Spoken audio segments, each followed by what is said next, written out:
Kevin Jackson Radio Show. What's up, fat people? Welcome, everybody. Kevin Jackson here. I don't care what size you are, but I'm just telling you something. They say America is reaching higher obesity levels. We are obese. Glad you're here. Pardon me, whatever your size. Kevin Jackson, who you're listening to, The Kevin Jackson Show. 844-551-8255 if you want to call. KJRadio.com if you want to contact us. Otherwise, yeah, this is the Miami Herald. U.S. adults continue to put on the pounds. New data show that nearly 40% of them were obese in 2015 and 16, a sharp increase from a decade earlier. Prevalence of obesity in U.S. adults is also rising, heightening their risk of developing heart disease, diabetes, and various cancers, yada, yada, yada. So, and why do we care? We've got Obamacare, right? I mean, isn't that working out great for you? Or, I don't know about you, but I'm still afraid to go to the doctor because I don't want to have to pay that massive bill. Oh, my goodness. Fat America. Why do they demoralize us? Why can't they just, use to tell us we're, Kevin, you're putting on a couple of pounds, obese. They want to tell me I'm obese. They want to talk to me about the prevalence of obesity. Let me tell you what the prevalence of that you need to be worried about in America, conservatives listening to the Kevin Jackson Show. You need to be worried about the prevalence of stupidity in America. That is far more dangerous. Forget your high blood pressure and your cholesterol and the potential for a heart attack. The prevalence of stupidity will kill you. I mean, it'll kill you quicker than any of those things. Oh, my goodness. What are we going to be talking about today? We got a ton to talk about. Oh, my goodness. The gun grab. That's still going on, isn't it? Hey, Facebook data, Google data. Woo, let me tell you something. I've told you guys how much data these people have on you. It's shocking. So that's something we need to discuss. The signs. There are other signs that are going on. You're aware of this, right? Trump's got new polling data out. You think it's good? You think it's bad? What do you think? You think it's going to be higher? You think Trump is now more popular or less popular, especially after Omnibus? Omnibus, right? That big spending bill that Paul Ryan and Mitch McConnell shoved under Donald Trump's, down his throat. You will take this spending bill, Donald Trump. Think that hurt him? Think that helped him? You think the Republicans are doing better? You think the Democrats are doing better? Who's doing better? What are your prospects for 2018's election coming up? By the way, Happy New Year to you. Happy New Year to you. But, the stock market's been taking a tumble. It went down substantially. Then it went up and broke records. Then it went down again. It's yo-yoing. I heard him talking on the Fox Business or somewhere, it's yo-yoed up and down more than it did like for the entire year. Multiple times, more than it did last year. Like last year, it yo-yoed 2 or 3 times to whatever. Now it's yo-yoed 5 times in, 3 months. And I say, good deal.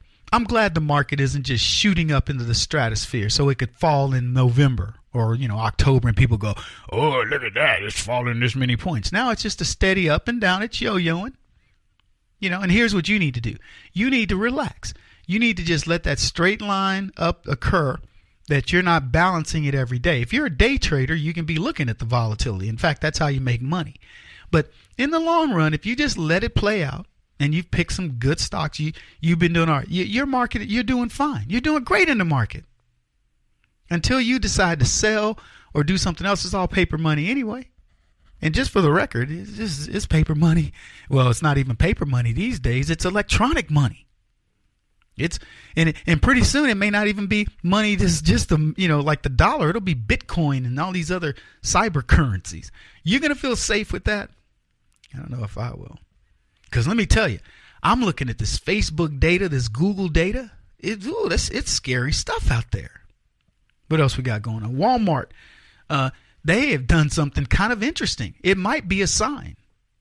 It has to do with a major magazine company. Kim Jong-un, he's been in the news. The little fat wild man down over in North Korea, he's in the news. What are we talking? Look, I know I'm jumping around a bit, but I want you to understand all the things that are out there that are happening in the world. How is the world changing? Is it changing for the better? Is it changing for the worse? You tell me. We're dealing with opioid crisis. We're dealing with wars that are being fought on different fronts, fighting ISIS, dropping bombs. We're dealing with racism. I don't know if you saw the Heineken commercial where the beer is going down there and they said something like blonde is better. Blonder is better or something like that. I talked about it on Fox the other day. We got that going on. We got the census, right? The census is reinstituted the idea of asking, are you a citizen? And people are upset about this in California. Where else, right? In California. How dare you ask, who's a citizen in a census? Well, that's how we apportion reps. So if you're counting all your illegals, that's kind of like when they wanted to count the slaves. See, they wanted to count the slaves in the southern states when we came up with a 3/5 compromise. Do you think there's going to be a 3/5 compromise for illegals where we tell California, okay, you can count your Mexicans, but you can only count them as 3/5? And then people go, that's racist against Mexicans. Talking about Mexican illegals. I'm not talking about people in America who are Americans of Mexican heritage. I'm not talking about them. See, that they are Americans. But the Mexicans living in California, who they want to take over, who the white people in California, the guilty white people say, come take over. We know what we did to Montezuma. It's not fair. And then that Pancho Villa. So they want them to take over. There you go. So we got that to talk about. Paris Climate Accord. News on that. Emailing and texting after work. Did you hear that story coming out of Nueva York? Yeah, they now say if you get bothered by email or text or after work, the employer should get fined. Could you do your job if you didn't respond to email or text after work? I don't know. Different jobs require different things. I think if you have to be on a leash, through your it used to be pagers, right? In the old days, it could be pager. If you got to be on a leash because you're on call, you're a doctor, you're a nurse, you're whatever, I don't know, janitor, anesthetician, whatever you may be, a writer, you're on call. It is what it is. But government's going to jump in on that and help you out. Yeah, gotta love government helping. Man, we got a lot to talk about. Russians expelled. This and many other things when I come back. You're listening to Kevin Jackson. It's Kevin Jackson Show. This is the Kevin Jackson Radio Show. Do you owe back taxes to the IRS or state? The secret to avoiding the IRS nightmare is to seek professional representation. My friends at Security Tax Associates provide the most cost-effective and ethical representation in the industry while helping to avoid seizures, levies, and wage garnishments. Security Tax Associates is here to ensure that the appropriate steps are taken to permanently eliminate any possibility of future tax burdens once and for all. For a free, no-obligation consultation, contact Security Tax Associates, 844-779-4177. That's 844-779-4177. 844-779-4177. Or visit them at securitytaxassociates.com.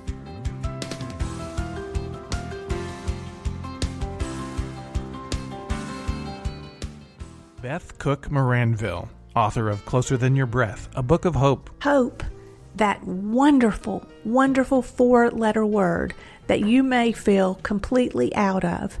I wrote this book to give you great hope. It's not too late. If fetal position is an all too familiar place for you, I understand. If the next 60 seconds are too long, this book is for you. Wherever you are right now, whether you're dealing with divorce or death or sickness, take hope. You are going to make it through this pain. Don't roll your eyes. I've walked this road and I know it. The best is yet to come. Closer Than Your Breath, a book of hope from author and speaker Beth Cook Moranville. Can be found on Amazon.com or Kindle.com. For more information, visit closerthanyourBreath.com or on Facebook at Closer Than Your Breath.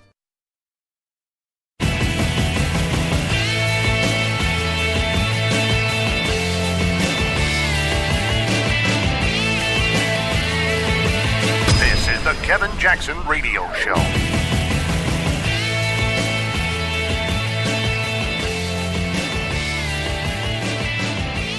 Seeing the chain of events that have happened because of Donald Trump, the good chain of events. For example, Kim Jong-un is now wanting to talk to South Korea. That dialogue has been opened up.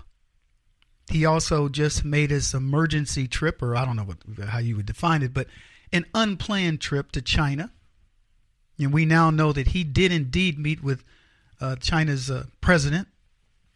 And I don't know what that meeting was about, in terms of actual detail, because we don't have the leaks. That China doesn't have the leaks that we tend to have right now in the Trump administration. Ooh, almost said Obama administration. But I can tell you this, Kim Jong-un got his butt spanked over in China. He is at the mercy of the Chinese. But I want to talk about the chain of events. Do you know what's going on around the world? The governments are looking at austerity. Remember the two pretty boys? You had Emmanuel Macron in France, and you had, Trudeau in Canada, and you hear nothing about these pretty boys. Both of those guys, by the way, are implementing Trump doctrines. Pretty boy Trudeau is saying on immigration, no, I did not say this of immigration into Canada. You must not do these like these. And Macron is talking about, putting in austerity in France because they can't pay their bills. Italy is now looking at the United States and saying, you know what, we need to adopt the same types of policies. Greece, in terms of immigration, all these countries are going, hey, wait a minute, hold on a second with all these Muslim immigrants and this stuff that's going on around the world. There's somebody finally standing up saying, look, I don't care what you think. I can see the danger of radical Islam. I can see the dangers of socialism, and we're going to stem the tide. And that's what's happening.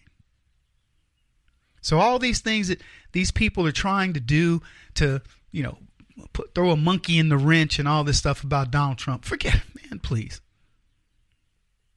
It's cracking me up watching them as they pin their hopes on raising taxes in 2008 in the next Congress, it's still decrying capitalism as a bad thing. And then they bet on a porn star, which we'll talk about later. But this is the strategy. I want you to think for 1 second. Oh, by the way, sanctuary cities, and we can talk for ages about sanctuary cities, right? Because and sanctuary states, for goodness sake. California has all but ceded itself to Mexico.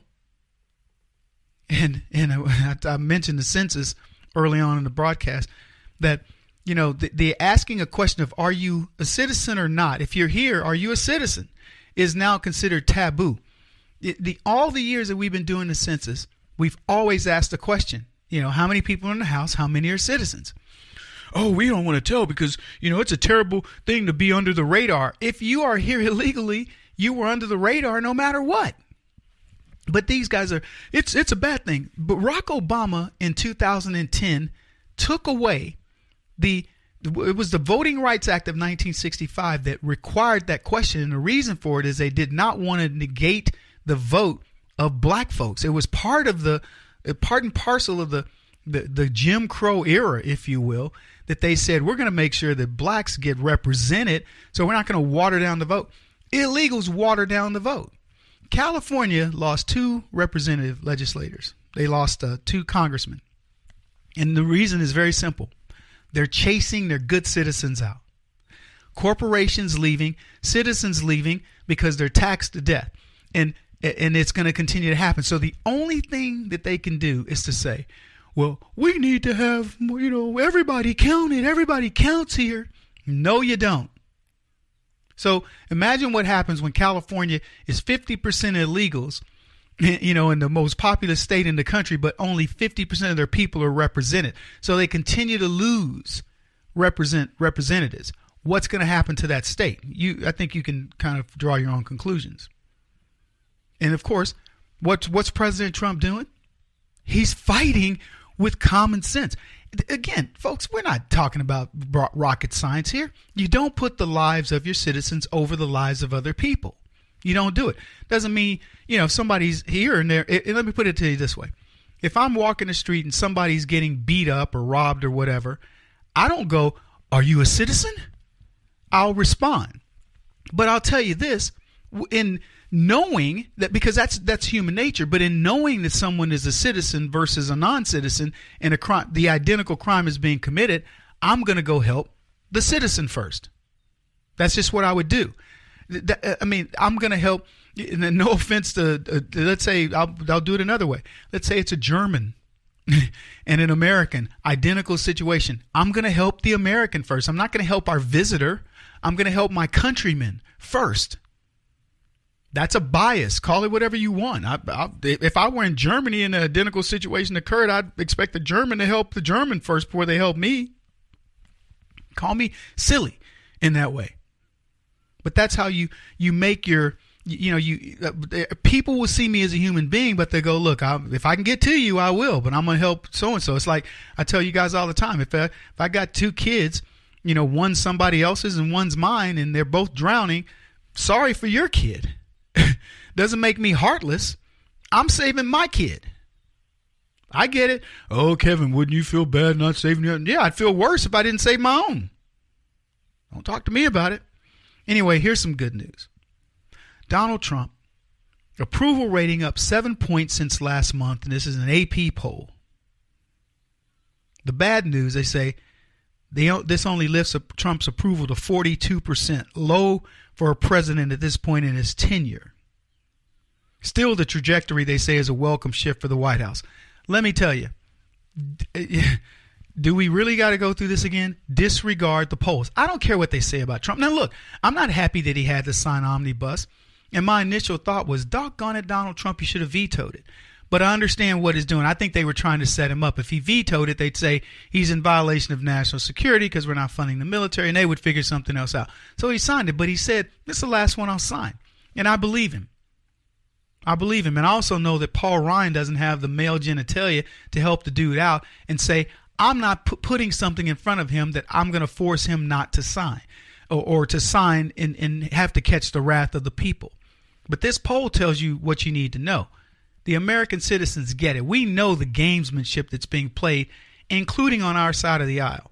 Now, somebody was saying Ryan's going to step down. I don't believe it, but I'll talk about it a little bit later. I don't believe that. He should step down because he's a weak-kneed sissy, and we need warriors as Republicans these days. Speaker of the House should be a warrior, a fearless warrior who makes Chuck Schumer, Nancy Pelosi, and Adam Schiff shake at the mere sound of his voice or the mention of his name. He should be the Kaiser Soze of Congress. You don't mess with him. He should be the president's enforcer. Can you imagine if Paul Ryan acted as an enforcer and he just put down the letter of the law against these stupid Democrats, man? Where's that guy? That's who I want to meet.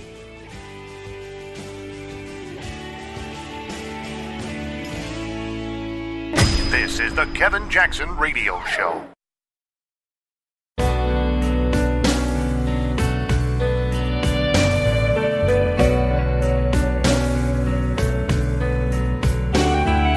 This is the Kevin Jackson Radio Show.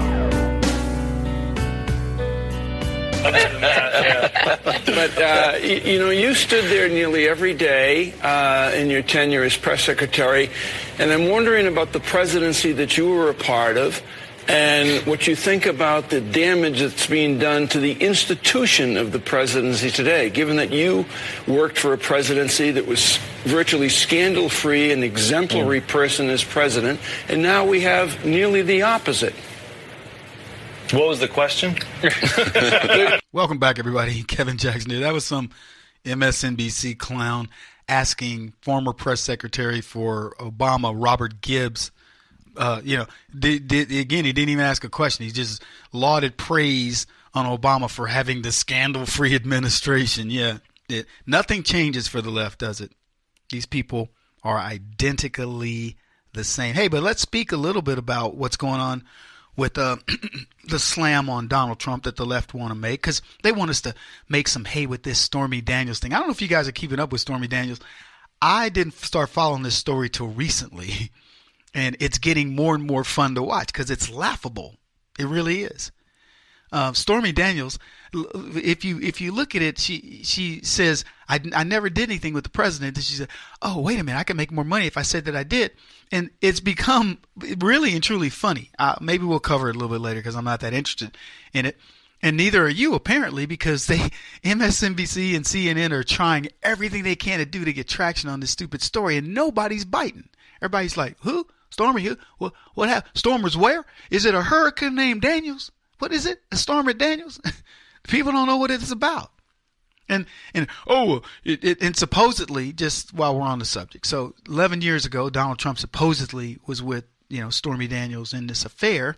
And what's funny to me is that, okay, so look, I'm not going to moralize about what people do in their lives. You never know what situations have been worked out between, people in terms of what they'll allow. But here's the deal. Let's say that it did happen. Okay, so Donald Trump, billionaire, decides he's going to, have a relationship with this lady who Stormy Daniels at some point was a pretty nice looking lady.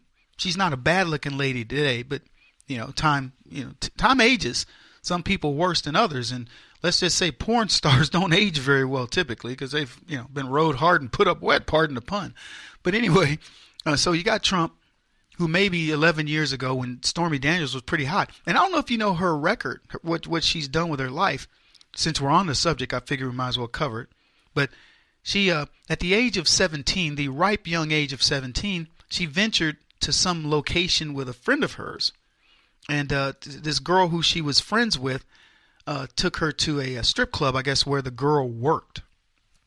And on a bet, the girl said to Stormy, why don't you do like amateur? They have an amateur thing, like, for girls that have never done it. Hey, give it a shot. So Stormy gave it a shot, and she became, apparently did pretty good. Probably got, a few ones folded up and put into her panties or whatever, and the rest was history. And so her name, I think, was Clifford. Her real name is like Melanie Clifford or something like that. But Stormy Daniels wasn't born on that night. Now, but back up a little bit. Stormy's dad left after 3 or 4 years. So her mother raised her, and what was probably, I've heard it described as lower middle class conditions, but let's just face it, she was poor. She was raised poor.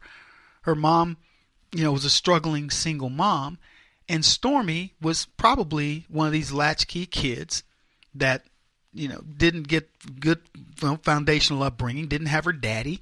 And so she made some bad decisions. So I'm telling you, by the time she was 17, she went to go hang out with her friend who apparently worked as a stripper. And Stormy goes up on stage as a rookie and does her little dance, and the rest is history. So she liked it. She then goes on to, and I'm just kind of going from memory and a little bit of research I did about her. She goes to dance at a place in New Orleans. She's from Louisiana. She goes to a club, and by the time she's 21, she's like a feature dancer at this place. And I bet, again, she was probably a knockout. And, obviously, having been a person who's been to many, many, many of these clubs, I was a sales guy. And I'll be blunt, when I was young, I lived to take all the clients there. And all the older guys would be like, wanting to go home to their families. And I would be like, oh, I'll take them. I'll take our clients there. And, of course, all these old men wanted to go because we had the best of these gentlemen's clubs. They renamed them in the world in Dallas, Texas. So I lived in these places. I know them very well. Saw many, quote, Stormy Daniels in these places. So anyway, she becomes the star attraction in this. Now, how did she get her name? This is what was funny to me when I learned this. So her first thing is she was a big fan of Motley Crue, and one of the band members there named his child Storm. So she says, okay, I'll be Stormy. And then in Louisiana, she was driving along, she saw a billboard, and it said it was a tribute to Jack Daniels, and it said something like a little Southern comfort. And so she being a Southern girl from Louisiana, she decided that Jack Daniels was, Daniels would be the way she did her name. So she Stormy from Motley Crue, Daniels from the Liquor, which I thought was really funny. So she's got this rock band, heavy metal band, and the influence of liquor, and that's how she brought these two storms together and became the infamous Stormy Daniels. So there you go. Now, here's what I really enjoyed about learning a little bit about Stormy Daniels' life is the fact that she considers herself a Republican. Now, in normal mode, that's cool, because here's the deal. People make life decisions for a variety of reasons, and I can only imagine Stormy growing up in the squalor of Louisiana, wanting more, mom not being able to get it to her, wrong influences, tragic life to some degree, and she figures a way out, and she uses her femininity and her sexuality, and good for her, because that's God's gift to women. So she uses that, and she has no qualms. She says, look, the circumstances are what they are. I saw this as a way out, and she took it and probably theoretically made a lot of money. In fact, I don't even theoretically believe she did. I think she made a lot of money, because Lord knows I know a lot of those girls from my old days of running into those circles as a young sales guy, and they make a fortune. So Stormy's doing okay. And then, it's funny. So Trump's the picture I saw with Trump's in like a golf t-shirt. Stormy's, got her big boobs and everything in his face practically. She takes a picture with him and probably saw him in multiple places. Trump hangs around lots of pretty women. It's not a big deal for him. But suddenly she now, and as I said, all the different things, and you see these stories are, I knew him, but I didn't sleep with him. I wasn't. And then suddenly she's now in the middle of this controversy, one that she's used to because she ran for senator when Flint wanted to get rid of a senator who he didn't like, who had beat up on the Clintons. So that's how all this has come to be. And if you know more about her attorney and his stuff, and we've talked about it on the show, you sort of get it. But shame on Stormy for ruining, she's always got a bad reputation when you go into porn, and I didn't go into her life of that. But later on, when she was 21, as I said, she became sort of this big icon at a New Orleans gentleman's club, and became a feature, person where she was, making big money. And if you don't know how these clubs work, the girls pay for shifts. So I don't know what the going rate is anymore, but let's say you pay $75 to get a shift in a really nice place. You pay, so you get the optimum time that guys are going to be in there. But it's nothing. Here's your $75 because within 30 minutes you'll have that money back, and by the time you work your 6 hours or so, you're going to take home $500 to $1,000. Total profit, and of course cash money, et cetera, et cetera. So Stormy, does this, becomes a feature act, and then somebody said, "Hey, you want to come with me to a soft porn thing?" And she goes to that, and then she's influenced into going into quote soft porn, and her bio says, well, she only did lesbian scenes. And I know this is a bit graphic for the show, but I just want you to understand where she comes from. And after that, then she wins the, adult video awards or whatever. I don't know what they call it, but there's an award that they give out for these people making these types of films. I chuckle because, it's not like, it's an Oscar. But yeah, hey, as far as I'm concerned, it's worth just as much as an Oscar. So she wins that award. And then, as I said, sort of got into this foray of what do I do with the rest of my life? And I think it's good that we can be flawed.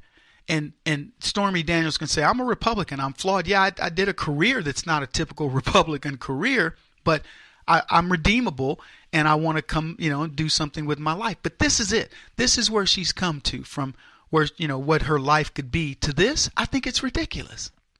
I find it's not deplorable to me. It's very typical of people like her who want to break out of that mold but don't really know how to do it. And it all goes back to the very beginning where she lost her dad and her mom didn't give her good supervision. That's my theory anyway. Kevin Jackson on the Black Sphere Radio Network. Do you owe back taxes to the IRS or state? The secret to avoiding the IRS nightmare is to seek professional representation. My friends at Security Tax Associates provide the most cost-effective and ethical representation in the industry while helping to avoid seizures, levies, and wage garnishments. Security Tax Associates is here to ensure that the appropriate steps are taken to permanently eliminate any possibility of future tax burdens once and for all. For a free, no-obligation consultation, contact Security Tax Associates, 844-779-4177. That's 844-779-4177. 844-779-4177. Or visit them at securitytaxassociates.com.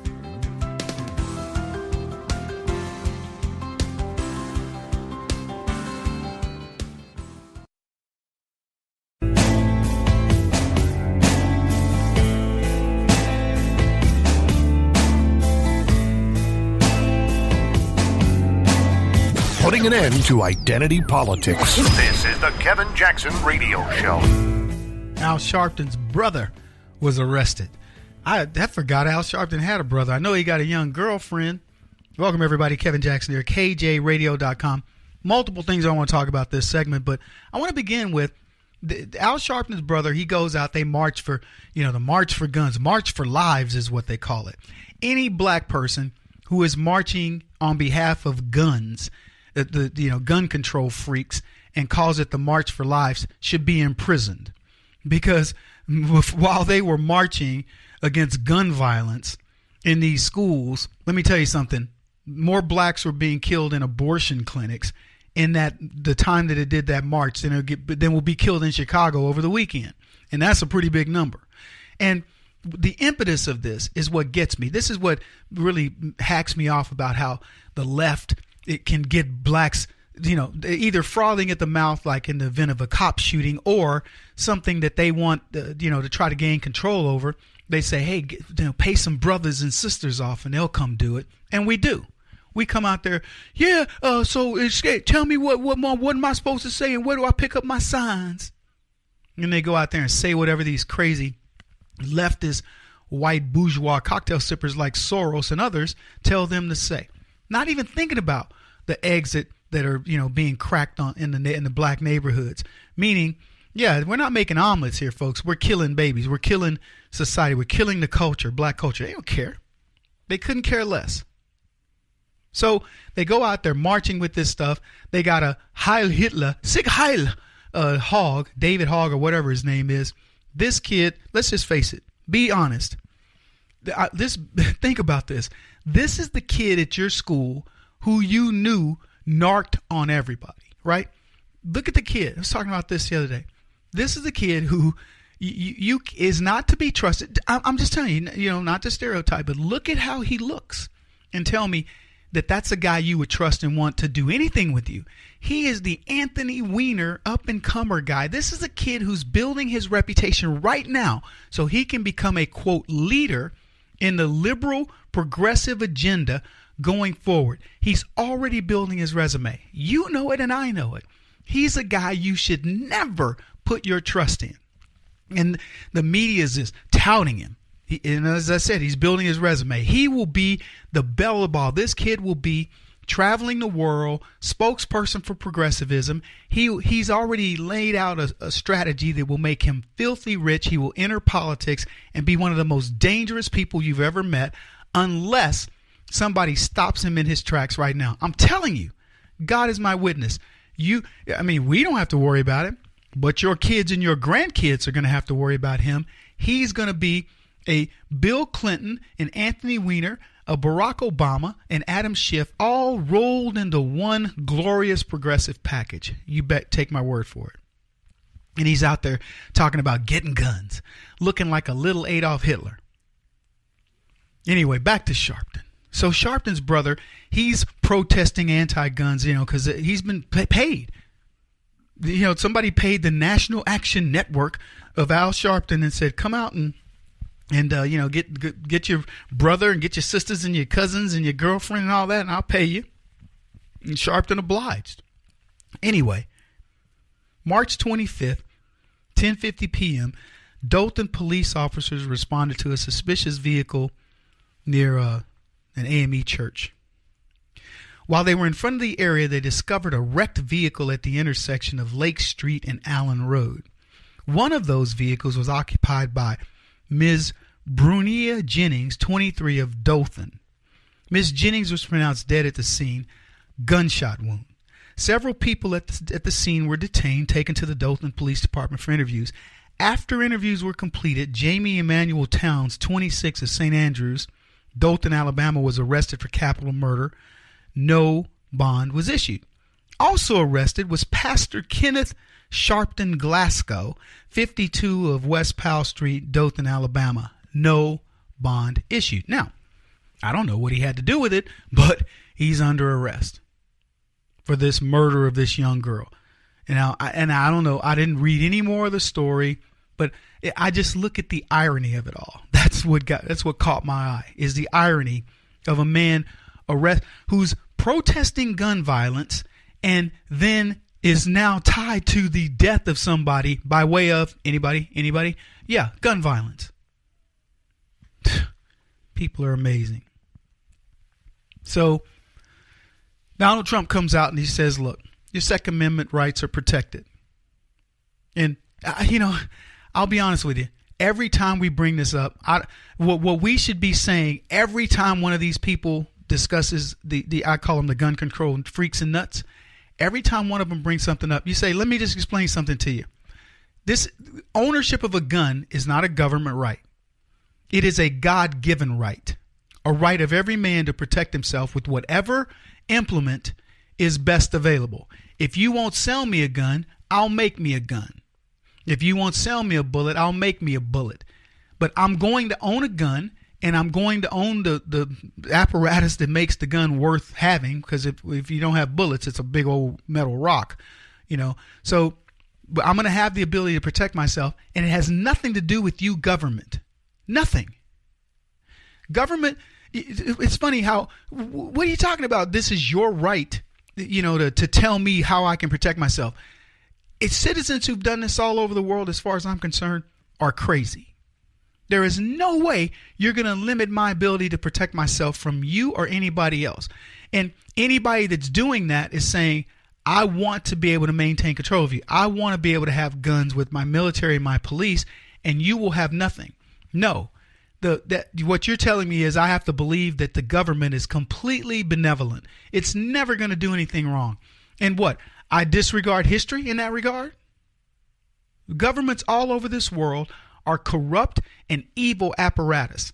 And that's what they do. They look for ways to essentially bend over, whatever you want to call it. They make the citizens of their country obey. And there is no more government that has become more egregious in doing that than the United States government. I'm telling you, they've gotten it to a science. What other countries have had to kill millions of people to get to, our government has cajoled us into doing and finagled us into doing. We pay crazy amounts. And don't misunderstand me. I know other countries pay higher taxes, but they're idiots. They say, well, we give you free healthcare. We give you free this. To be the freest country, one of the most free countries in the world, they have extorted us beyond recognition, to the point now to where if they say, well, we don't give you free health care, you will be forced to buy your health care. And the level of restrictions on you, the level of taxation, quite frankly, rivals other countries, and they do it in a sneaky way. And we've been fortunate to fight against, climate change, and I will talk more about that in a bit, because I've got some results on the climate accords that everybody wanted us to be a part of. So Donald Trump says, I'm going to protect your guns, which congratulations, Donald Trump, for telling us you're going to protect what's already been protected. But I'm going to tell you, the millions of gun owners in America will not, at least this generation of them, will not ever give up their guns. Now, what's going to happen down the road? The programming, if you will, of kids to say guns are bad. Ooh, they're terrible. They're terrible. They don't ever want your kid to touch a gun. The only thing they want your kid to do is see guns in Hollywood and pretend, or see them in video games and pretend that they don't exist. Like to give you the fantasy world of being the villain in, one of these, what do they call it? What's this game there all these kids play? Grand Theft Auto, GTA. They want your kids to have the sensation, but never having the feeling of that power and understanding the responsibility of responsible gun ownership, because that would make those kids really understand what it was all about. They don't want people to go out into the country. Look, I was went with some family to the Grand Canyon, and I'm just looking at nature, and went up through Sedona. It's beautiful, and I'm telling people, I'm thinking to myself about this in my head. I'm saying in my head, I grew up in the country, and I was imagining myself rock climbing in some of those hills and just doing what I do. And I remember thinking to myself, every kid should have to experience this. I believe every kid should have to learn about firearms, learn about firearm safety, learn about hunting, learn about growing up in the wild and why a firearm was important, not only for your own safety, but also to, get food and things like this. There's a reason that these leftists don't want kids to experience that, because it is so mind-blowing and so mind-opening that they would never go back to that concept of city living. There would always be this yearning now, a yin and the yang, if you will, of life. And they don't want them to experience that, in my opinion. He won't stop until he's the top-rated radio talk show host in America. What kind of weird competitive freak are you? This is the Kevin Jackson Radio Show.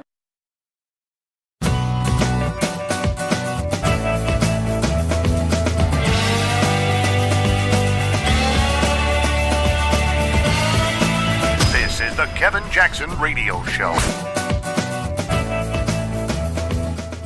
Oh, man, you're going to love this story. Pennsylvania Planned Parenthood clinic thinks that Disney should have a princess who's had an abortion. They want to put that into their library of admirable women like Belle or Mulan or Pocahontas, etc. So here are the details. Pennsylvania's Office of Planned Parenthood tweeted the view on Tuesday and was apparently met with some pushback. According to the Wrap, the tweet was deleted just hours after it appeared. Planned Parenthood, other brilliant suggestions for Disney princesses include princesses who are, quote, pro-choice. They want an undocumented immigrant princess, and a union worker, and a trans princess. Now, welcome everybody. Glad you guys are here. Kevin Jackson's who you're listening to, The Kevin Jackson Show. See, this is what I don't like about the liberal agenda. It wants to remove feminism and the femininity of women and replace it with feminist activities, feminist ideals and views. What's wrong with having a princess who is undefiled, who is essentially pristine and pure? Isn't that what it was about? The object of purity and sanctity. That's what these princesses are built on. Let me put it to you this way. Stormy Daniels is never going to be a princess in anybody's eyes. I'm not casting aspersions on her, but if you marry Stormy Daniels and you want her in a white dress, well, you're just for shiggles. Because once you marry Stormy Daniels, you understand what you're getting. You're not getting a princess. You're getting a porn star. It's okay. Even I will tell you, conservative guys, if your son comes home and he's got a girl who's, of ill repute, as they say, if she loves your son or your daughter and wants to treat him really nicely and all that, and has, gone away from whatever that lifestyle or what have you, embrace it. I know that sounds weird, and it's tough to do, because who do you want for your kids? You want your kids with well-adjusted people. You want your kids with somebody who had two parents who were adjusted, who had a family life that was, quote, normal. Trust me, that's getting tougher and tougher to find these days. If you raise your kids normal, it's going to be very slim pickings for them. But we also live in a world where we can help people understand their pathologies and what their issues are. We are all redeemable. And I'm not going to tell somebody, don't choose somebody because they've had a rough life. People choose different circumstances. Now, I will tell you this. If you choose Stormy Daniels at the age of 17, a girl who would leave a job, a menial job, a regular job under the name of Stephanie Richards or whatever her name was, Clifford's rather, and then you go to a strip club and do the amateur night and decide that's what the course of life you want. If your son picks that type of a person, he's going to have a rough life with her. It's just the truth. If your son picks I'll use me as an example. If your daughter, I'll use me as an example with your daughter. If your daughter picked a little kid who grew up, whose father, mom left his father because he was a terrible person, and then she later dies and he gets no help, you're dealing with somebody who's got issues. I'm using me as an example. A kid who doesn't know how to quite feel, who has to learn how to get in touch with himself. Just being blunt, your daughter needs somebody who, now I was lucky because I got raised by my grandparents who gave me a very normal, loving husband-wife relationship, but it was my grandparents, and I still was dealing with these unresolved issues of my parents, of my mother. So luckily for me, my grandparents did give me some semblance of normalcy, and that's why I'm not off the deep end. But had I not had that, had I gone into foster care and a bunch of other stuff, keep your daughter away from me. I wouldn't know how to handle relationships.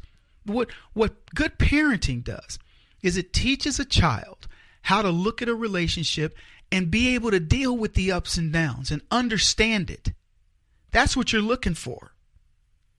But the left, they don't want that. They, instead of telling your daughters and your sons about life in general and what's going to make life easier versus what's going to make it hard. Life's going to be hard no matter what. The question is it going to be super hard or is it going to be hard?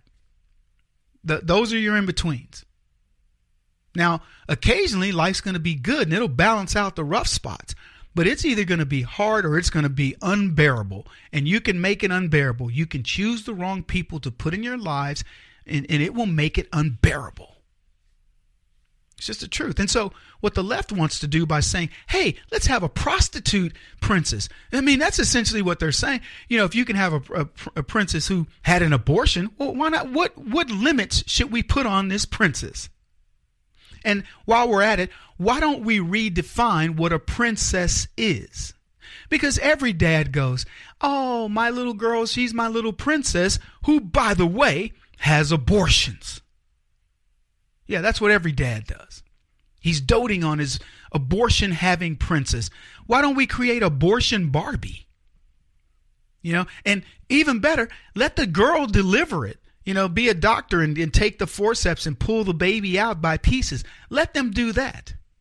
And why don't we have executioner Barbie or executioner Ken? Well, I mean, if we're going to go this route, let's just go all the way.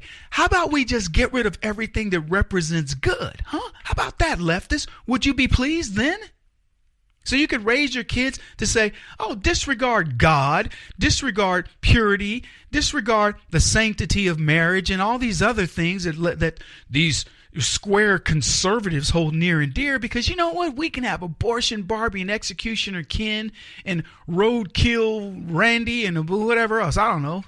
Come up with whatever you want. And let's just make it a bunch of DC Marvel comics of scumbags, and let's just pretend that there is no good in the world. Unbelievable. And then we'll politicize all this other stuff. A union worker. Really? What? A union worker princess? Let me tell you something. I don't know many princesses that work menial jobs. I don't.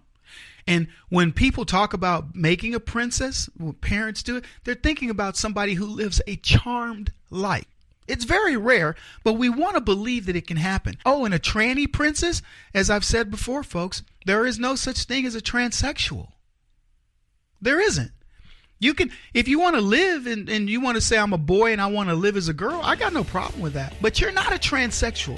You have not switched sexes, no matter what people tell you. Anyway, we got a lot to talk about, folks. Glad you're here. Listen to the Kevin Jackson Show.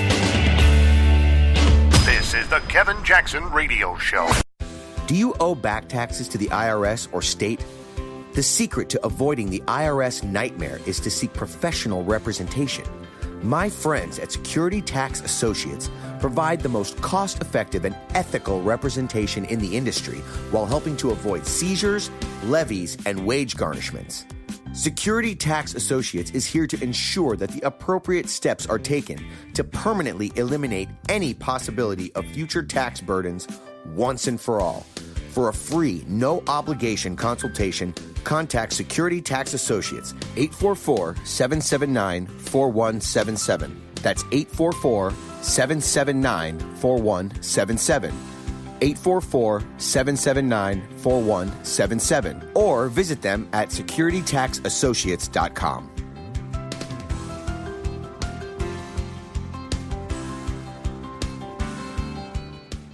Beth Cook Moranville, author of Closer Than Your Breath, a book of hope. Hope, that wonderful, wonderful 4-letter word that you may feel completely out of.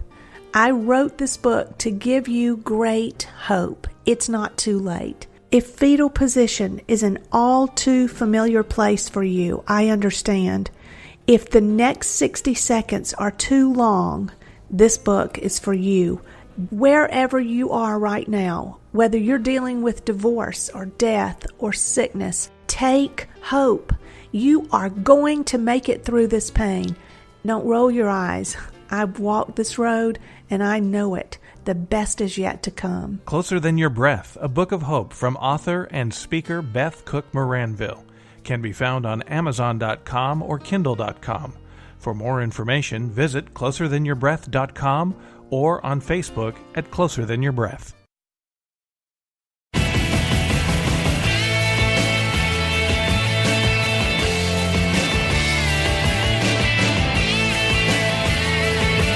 This is the Kevin Jackson Radio Show.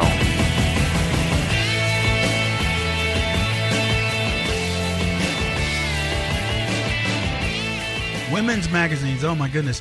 I used to, I used to joke about the covers of these magazines, and it would be things like, 7 ways to light his fire, or, ways to know if your man's cheating, or, things like that, like what to wear out for that hot date, or how to find this guy, or whatever. And I look at these things. I don't even look at them anymore, but I'd be shopping with my grandmother, and I should say she'd be shopping, I'd be with her, and I'd be begging, can I get this candy bar? Can I get this? Can I get this? No, you can't. But I would look at the magazines and I would be like, really? And what was funny, I learned this over the years of being a very observant kid, that they seem to just swap out. Like it would be 7 ways to light his fire, and then the next week another magazine would have 13 ways to light his fire, or there's really only 2 ways to light a man's fire, or what do you need to light a man's fire? And so there would be variations of this theme. And so it got me curious. I'd go back and look. Wish I'd had the internet then, but I could go through my grandmother's magazines and go, I knew I saw this 2 years ago, because she kept them. And we'd give them away on a paper drive. You guys may be too young to remember, because now you have recycling bins, but we would have a paper drive. And you take you'd store up all the magazines and newspapers and stuff you read throughout the year, and we just put them all out front, and they would come by and pick them up as part of a paper drive. And so anyway, I'd find these magazines, and I'd say, God, it's just repetitive stuff. And it's usually, relationship stuff. Either why you should leave a man for this reason, or why he may have left you for this reason, or how do you keep him, and how does he keep you, and all these different ideas. And this, look, I get it. There are many people need relationship advice. I don't think I would want the Reader's Digest version, and Dr. Phil wasn't around, but I'm sure there were lots of self-help books that could tell you how to do it, and it isn't using, say, Women's Day or Cosmo or whatever. It's particularly Cosmo. And I don't know much about when periodicals came out. Like, was Cosmo done in 1960, or was it done in the 1800s? But here's what I can tell you. Over the last 30 years, it's gone from being something to be helpful to women to something that essentially degrades women, degrades men simultaneously, and essentially, I don't know, it's been progressivized, liberalized, leftized to the point where it's nothing but smut. it's smut without the women necessarily taking off their clothes. It's burlesque without the allure, the alluring quality of it. There's a story out, obviously circulating at Walmart, and I'm reading this. Walmart is saying goodbye to Cosmo, and that's not really the case. They said the retail giant will remove the women's fashion magazine from checkout lines at 5,000 stores across the country. Now, I want you to think about 5,000 stores that you go into Walmart and you go through the checkout line, and every one of those checkout lines, there's a Cosmo. And a Walmart probably has conservatively 10 to 15 checkout lines. So there are 50,000 Cosmos greeting you as you walk by. Now, I don't know how many get sold, because print media to me is overrated. It's expensive. And now we've got the internet. But, that's a lot of magazines. So certainly the potential for a lot of magazines to get sold, particularly when you figure they don't just have one magazine in the store. I mean, I know they've got the 10 in the checkout lines, but I'm saying maybe they're too deep, so that, 100,000, whatever number of magazines. So that's a big number for them. But in a statement shared with USA Today, Walmart spokesperson Megan Kring said, "As with all products in our store, we continue to evaluate our assortment and make changes. Walmart will continue to offer Cosmopolitan to customers that wish to purchase the magazine, but it will no longer be located in the checkout aisles. While this was primarily a business decision, the concerns raised were heard." Now, what are the concerns? Everything I just described. Scantily clad young women. There used to be a magazine, I want to say, was it like Young Cosmo or Girls Cosmo? I know there's L and L for girls or something like this. So what they're doing is they're sexualizing these kids earlier and earlier. They're giving them delusions of grandeur through the glamorization of women that the average girl cannot achieve. First of all, most of these girls are not model good looks. I'm talking about the ones getting these magazines. They don't have model good looks. And for those that may have a shot, they don't have the money to be that glamorous. And so what happens? You put expectations of girls to be these glamour queens, which completely conflicts with the feminist view that says you don't have to shoot for that. That's what's funny about leftism, is how it, as I always say, it spirals in on itself. So Walmart has apparently been getting complaints about the very things that I've been talking about that I noticed years ago when I was writing comedy for a guy named Vinny. And I would talk about all these different things that we'd see on the cover. And, 15 ways to light his fire. I'm like, you won't even get to number 2. The joke was show up naked. And then we will show up naked with a 6-pack of beer. Show up naked with a 6-pack of beer and some Doritos and some sandwiches. But the key, show up naked. Ladies, let me save you some suspense. If you have a guy, no matter who he is, and you've been with him for 10 years, and if you're really in love with the dude and he likes you, he loves you, I promise you, if you want to freak him out, put on the old raincoat, come tell him you're going to run out to go to the grocery store, go into the garage, change into your birthday suit, and put your raincoat on. Come back in front and ring the doorbell. When he opens the door, now hopefully it's not a surprise party, but just say, "Hi, honey, I'm home," and open up your raincoat and watch what happens. He's going to adore you. I promise you, because that's a cool thing. You want to light his fire? I just gave you the secret. You don't have to read another magazine. Just do that. And here's the deal. Do it once a quarter. Watch what happens. Do it once a month. It'll never leave his fascination. Now, don't make it so routine. You might change the day or the time of the day or whatever, but maybe you change the shoes you're wearing, okay? Not that he'll notice, but if you do that, and he really enjoys you, thinks you're a sexy lady, whatever, I promise you, he's going to be like, "That, she's just so amazing. It's wonderful." Guys are not that complicated. I know. Trust me. You read the magazines. They want to make it sound, the way through his heart is through this and that dinner and all. Look, all that stuff's great, but he appreciates you. It's really, but you don't sell a lot of magazines with my attitude, because the Cosmo wants you to think that there's some deep, dark this, that, and the other. Believe me, there are things that, you can do to turn a guy off. There are things you can do to turn him on. There's more beyond that, and you want to eventually move beyond just the physical, but it is in that act that I was just talking about. It's not even the physical. And if you're drop dead gorgeous, you got a Victoria's Secret model. That's one thing. But I'm saying just the fact that you're willing to do something that will almost shock the mind. That's an aphrodisiac for the average dude. Believe me.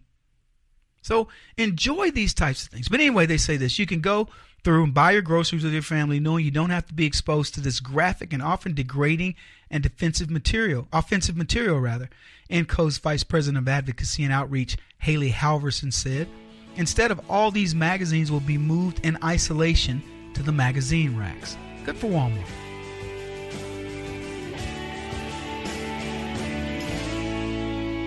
This is the Kevin Jackson Radio Show.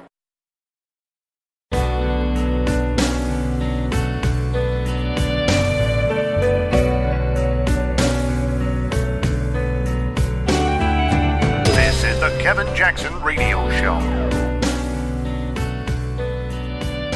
You want some signs? So Killer Mike, he's a rapper. He put out a statement or something on his Facebook or whatever. He said, if you're his kid, he says, if you go to attend this walkout that they were planning for the schools, he says you can walk out of the house. Because here's a guy that understands what guns can really mean in protecting himself and his family. Now, look, I don't know if this guy is one of these rappers that's, from the streets and all that. Probably so. But he gets it. I'm from the streets. I've seen shootouts. And I've also lived in the country where I know what a firearm is supposed to be and the safety therein. But here's the thing about the gun control thing. And by the way, this is the Kevin Jackson Show, KJRadio.com. If you want to reach us, 844-551-8255. This gun control discussion is going to be the death knell of leftism. They believe that they've trained enough people to be able to say, look, guns are bad, and that's the end of it. That's not the case.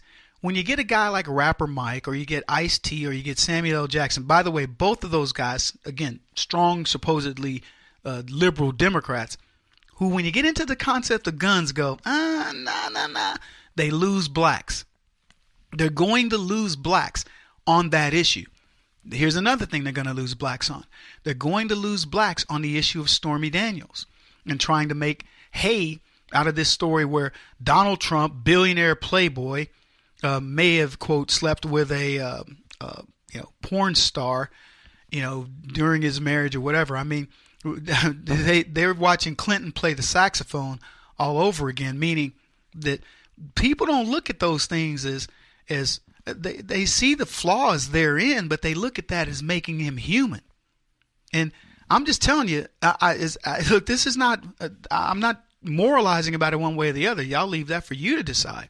What I'm telling you is it's a sign. When you look at how they've used black culture and you ask yourself, how's Trump winning these folks back little by little? Because the black vote is being won. It's being won back little by little. Donald Trump's doubled his black vote since his election. And I'm going to predict again, because this is the project we're working on, he's going to get another 3 to 6% when it's all said and done. And it's going to be the undoing of the Democrats. That's why they've shifted to this sanctuary city and all this other stuff, which, by the way, is not going to win. You cannot win telling people, I'm not going to protect you. I'm going to protect illegals over you. Folks, these are signs. The Democrats have no policy position that can defeat you, that can defeat the conservative movement. Not a single one. All you have to do is be vigilant, stay strong, stay steadfast in what you believe. And I'm telling you, they are going to crumble. They are so used to this system working for them, where they say it, leftists repeat it, legislatively somebody endorses it and implements it with or without you. And there it goes. It's just like, okay, well, I just got Obamacare put on me. I didn't really want it. And then you try to get it out and they're like, oh, it'll kill the widows and orphans and whatever else. And you have a president now who's saying, I don't care what they tell you. I don't care how it's been done. It's fake news and I'm going to do it my way, which, by the way, is the common sense way. You'll get it and so will your peers. And everybody's going, it's mystical and it's magical. No, it isn't. It's just common sense. Donald Trump has come along in the era of common sense where it doesn't exist. And he does most of these things based on just good, solid, things that you would do if you ran the country. And don't misunderstand me. There's some moves he's making with trade and things like that where he's playing a little bit of chicken. But guess what? I know who's going to blink. I know who's going to swerve the car and get out of the way. China will. Russia will. North Korea will. And Donald Trump knows the art of the deal. He knows what he's got to play with, and he knows. See, here's the thing about a negotiation. You know what your strengths are, and you also know how far you're willing to give in. That's what you need in a negotiation. Everything else is nuance from there. But if you keep that in mind, like I'm the only guy who can manufacture this at this price or in this quantity or whatever, and this is the price that I'm firmly willing to go to. So if you make a widget and somebody needs that widget and they want to get you down that, and your cost on it is say 50 cents to make, and you want to make a buck, right? So you want to sell it for $1.50, and you say to yourself, the lowest I'm willing to go is $1. I'm going to make double my profit. I'm the only guy. So let's say there's two competitors and they got a certain amount of quantity, whatever that information is, you know, here's my capacity. Here's all the things that could sway me in terms of what I want to do with this. But here's my bottom line. And as long as you go and somebody says, well, we were thinking about, 80 cents. And you go, well, then you're probably thinking about that with somebody else. Because you can say that definitively. You don't have to go, I wonder if this is a negotiation. He may be feeling you out, but you can say, if you think you're going to get this product for 80 cents from me, then you're obviously, I would suggest you get help. You need to go and recalibrate. So you're giving the guy an idea. Oh, that's crazy. Now, the way you say it might make it seem like, well, we're close, or you may make it sound like you are so far off it's not even worthy of discussion. That's the nuance of the negotiation. Trump's good at this. But what I can tell you is he already knows what he's willing to go to when he gets into that negotiation. However he plays it in the public, you can look at it any way you want. He knows. And that's a good thing. So when you look at all these things that are happening, these signs, folks, these guys protesting guns, don't you worry about your guns being confiscated. What should be happening is you should be saying to the Democrats, hey, keep coming after the guns. Come on. Bait those clowns. They're never going to get our guns. Never. Not as long as we exist, they're never going to get our guns. The Democrats have no policy position that can defeat you, that can defeat the conservative movement. Not a single one. All you have to do is be vigilant, stay strong, stay steadfast in what you believe, and I'm telling you they are going to crumble.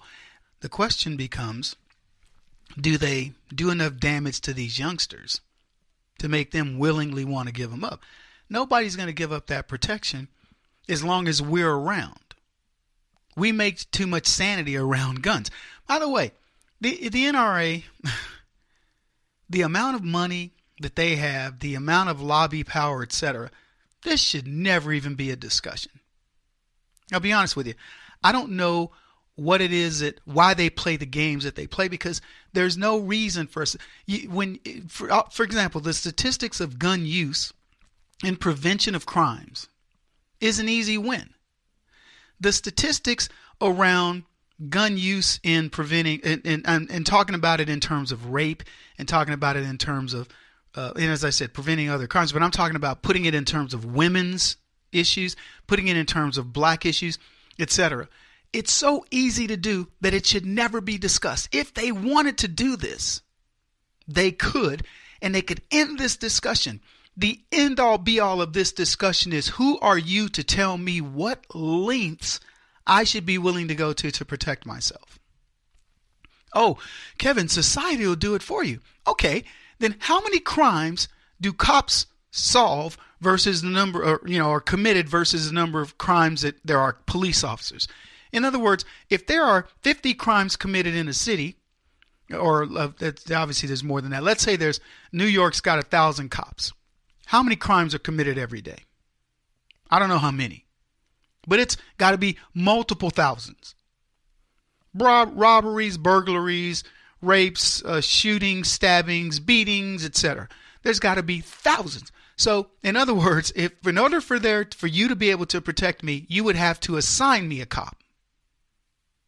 That's the net of it. If you can't assign me a police officer, you can't protect me. It's pretty much that simple. So, in order for me to increase the odds of my ability to protect myself, I either learn a martial arts, which is helpful to a degree, or I can get a firearm. There's nothing inside of human nature that says I won't protect myself. Give me the weakest need sissified liberal you can tell that you have, and I can put them in circumstances where they would say, man, if I'd only had a gun. Now, when you can get that out of people, then you can move forward with the progressive agenda. But until that happens, where I heard somebody the other day say, I'm not one for the death penalty. But in that person that killed my relative or my mother or my cousin or my brother or my sister, I could see myself wanting to be the one to pull the plug or, inject the needle, because that's the way things work. Until it applies to you, it's theoretical. It doesn't exist. Why is there a need for a gun? Said every liberal who's sitting behind, protective walls or, in this gauntlet of protection of so many people. It's easy for them to say they don't see themselves in harm's way. They are never in harm's way. Put them in the circumstance and then let them talk about it. That's all you got to do. Anyway, I didn't plan on covering this much on guns. I wanted to get into another story that's a sign, but we'll talk about it very shortly, as guess what? Time's flying when you're having fun. We'll be back. Kevin Jackson on the Black Sphere Radio Network. Do you owe back taxes to the IRS or state? The secret to avoiding the IRS nightmare is to seek professional representation.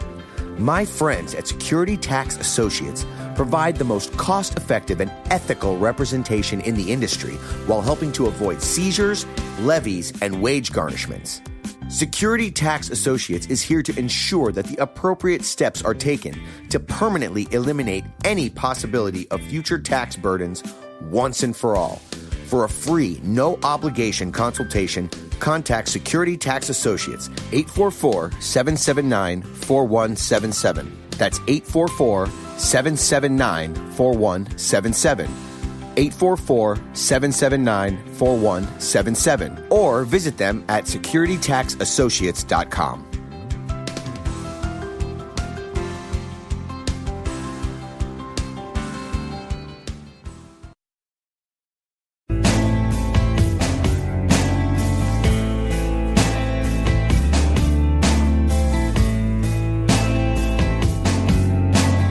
Putting an end to identity politics. This is the Kevin Jackson Radio Show. It seems to me that the timing is a little suspicious given all that the president had said about Andy McCabe. If you're the Attorney General of the United States, you run the damn Justice Department, And you got to have the guts to look at the president every now and again and say no. Oh, you got to know these leftists are so afraid of what's about to drop. That was Eric Holder, the former attorney general under Barack Obama, who was held in contempt. And he's held in more contempt today. And it's funny to see him coming out and trying to pretend it's business as usual. Let me tell you what they're going around right now going, okay, everybody, it's business as usual. Don't forget about it. Forget about what Sessions is doing, where he's now said to Director Wray, you better stop slow walking this information to Congress. That's a whole other story. But yeah, these guys, the Justice Judicial Watch has had to sue Donald Trump's administration more than he sued Barack Obama's, because the Justice Department, still run by swamp creatures, won't release information. But that's not what I want to talk about. I want to talk about McCabe, the guy who lost a part of his pension because he wrote an op-ed in WAPO. But a friend of mine tweeted something that McCabe actually said. Here's what he says. I realize that some of my answers were not fully accurate or may have been misunderstood. At worst, I was not clear in my responses and may well have been confused and distracted. That's what he said when questioned about lying to investigators, is some of my answers were not fully accurate. I love how the left have a way of changing the definition of things. I talked earlier about the princess. Now they want to make a princess girls who've had abortions. They want Disney to make abortion princesses. Hey, can you give us the Chelsea Handler story and make it into a Disney princess story? How about Stormy Daniels? Because then, guess what, America? We will redefine what a princess is. So generations of people will be taught that a princess is supposed to be a, sacrosanct and, this essentially an object of purity. And no longer it's a prostitute or a porn star or a girl of ill repute, whatever. That's the type of thing now that will become the new princess. And that's what we've got here. A new euphemism for lying to investigators. My answers may not have been fully accurate. What? Partially accurate?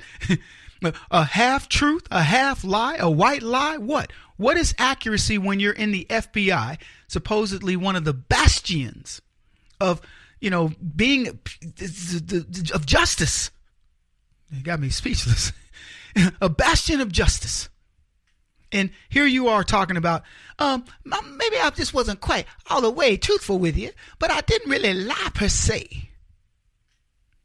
Andrew McCabe in the FBI from 1996 until March 16th. Bureau's deputy director from 2016 when he got in until January of the following year. Acting director from May to August of 2017. On March 16th, here's what he writes. I spent the day with my family waiting to hear whether I would be fired after 21 years in the FBI. And one day before I qualified for my long-planned and earned retirement.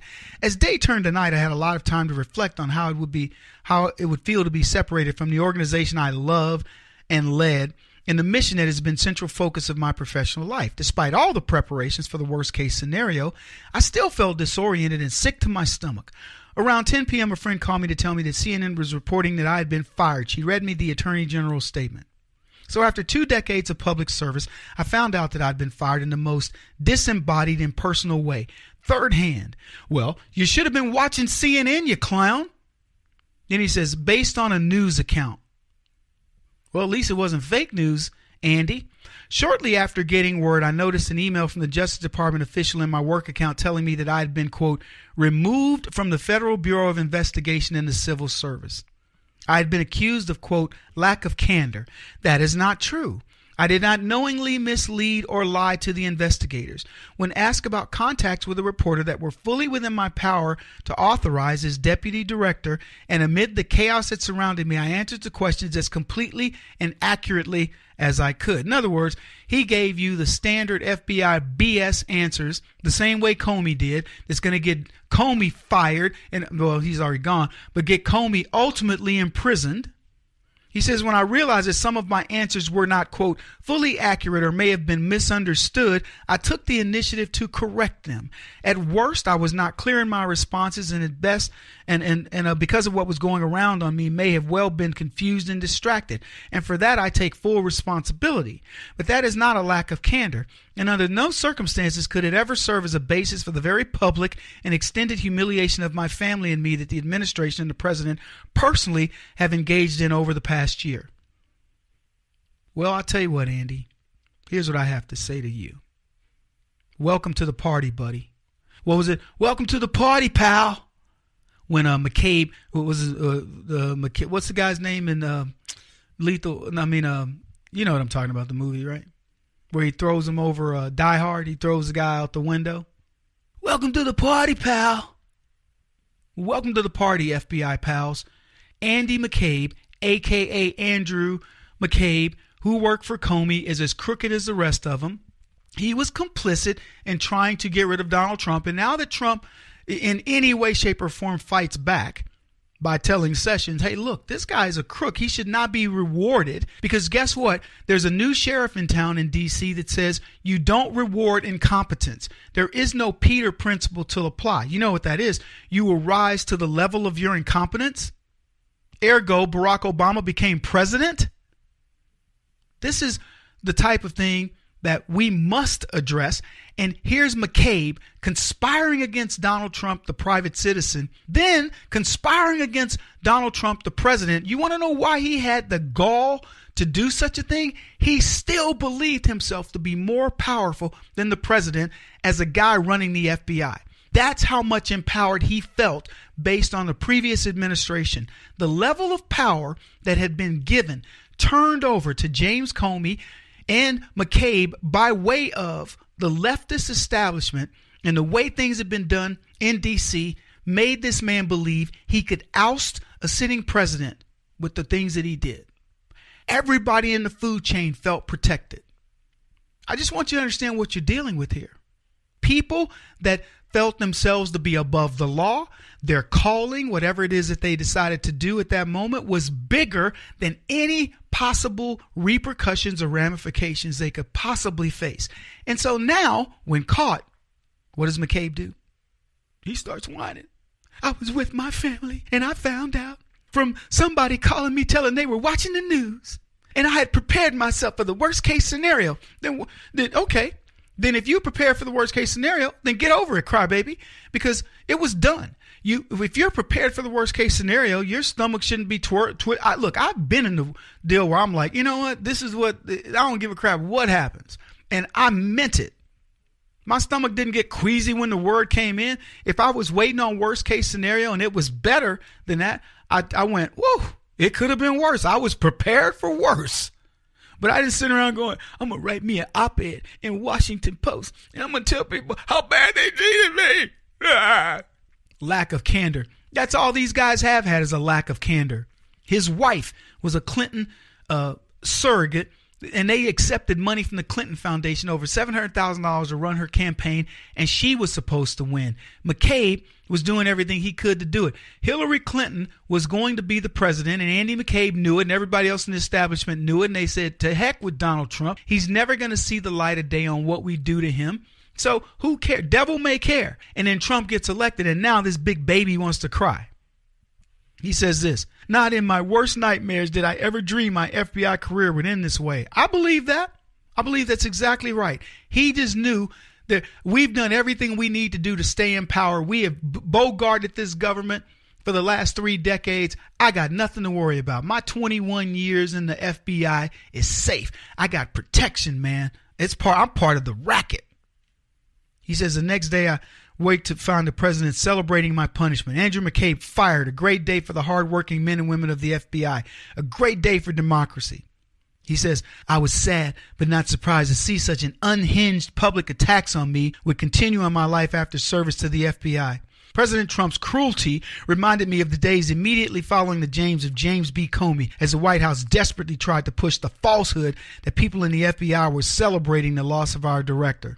The president's comments about me were equally hurtful and false, which shows that he had no idea how the FBI feel about their leaders. Do you believe that nonsense? FBI, I don't know many of the people. I know a couple people who work in the FBI, and I would never put them on the spot, but I can practically guarantee you they are embarrassed by these clowns. He says he wanted to do good. That's why he joined the FBI. No, he didn't. He wanted to be a crook, and that was the best way to do it. At least at some point, that's what happened in his career. He won't stop until he's the top-rated radio talk show host in America. What kind of weird competitive freak are you? This is the Kevin Jackson Radio Show.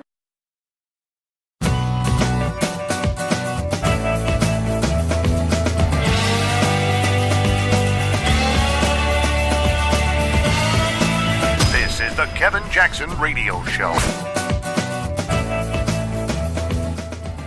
From ridiculing Fat Boy to driving him to the negotiation table, Donald Trump has confounded the experts.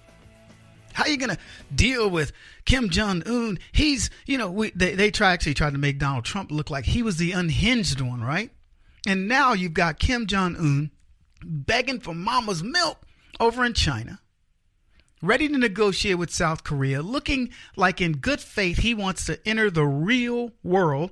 And the diplomatic process with China's, prime minister, president, whatever you want to call him, Xi, saying to him, Look, you need to come here, get dispatched. Let's get you into the real world. Don't you want to see your economy improve? Don't you want to see things become better under your rule than under your dad's, et cetera, et cetera? Stop your starving people.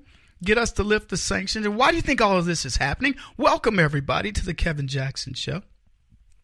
No, it's not because of me. No, I know what you're thinking. No, it's not because of me. It's because of the diplomacy of Donald Trump, which is a tough diplomacy that says, China, we're going to put a $50 billion price tag on what you're doing currently until we, number one, get the trade imbalance done, and number two, you stop with your shenanigans. And China says, we'll respond by charging you $3 billion to bring your stuff into China. And Trump's like, I like that trade. No problem. Okay, great. Let's go for that one. $50 billion to year 3. United States nets $47 billion. I'll take it. Then President Trump says, I'm going to cut the trade deficit by $100 billion next year. We're going to knock this thing down. Now, let me tell you what I really love about Trump. He's proposing that the trade deficit is almost $800 billion. What I've seen was 567.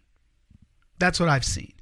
I don't know whether it's gone up. I don't know whether he's looking at, because every time you get the numbers, they're a year or two old. So he may be saying that's what they told you 2 years ago. This is the actual number. I've looked at the numbers. It's 800 billion. But if he reduces it from 800 billion, cuts off $100 billion, even when it catches up, it technically would, let's say it ends up being 750 billion. And he says, I'm knocking off, when I say it, $100 billion. So he knocks off $100 billion.